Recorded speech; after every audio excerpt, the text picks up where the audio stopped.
This is one of the last pictures taken of Mohammed Hegazy, because for the father of two, showing his face in public is now a matter of life and death.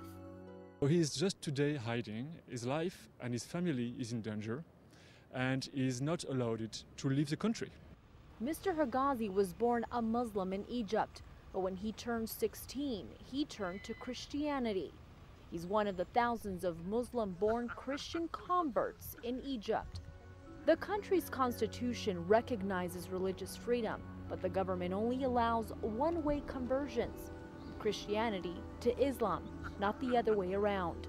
Mr. Hegazy was the first to seek that recognition by suing the Egyptian courts, but in 2008, the courts ruled against him. Since then, Mr. Hegazy's attorney, Gregor Pucknick, says his client hasn't been allowed to leave the country. He's been detained and tortured. Today, he's on the run, he's hiding. He had two fatwas, threat of death. His house, his family has been attacked. He went to jail. He said himself that his stay in jail was like, the only comparison was a concentration camp, like the Nazis.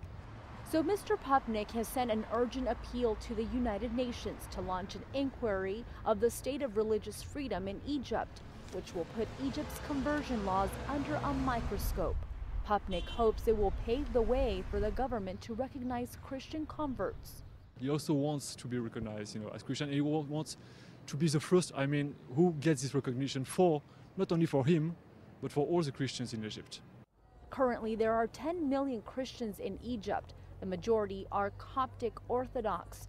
But with rising Muslim-Christian tensions, the numbers are dwindling. Like in other countries in Middle East, the radical Islam tries to reduce the number of Christians and try to threaten them. They want them to leave the country. The way to get them to leave the country is threatening and sometimes being violent or killing. This June, the Human Rights Council will consider, discuss, and vote on the findings of Egypt's conversion laws that are keeping Mr. Hegazy out of the spotlight and his identity at the center of a long struggle.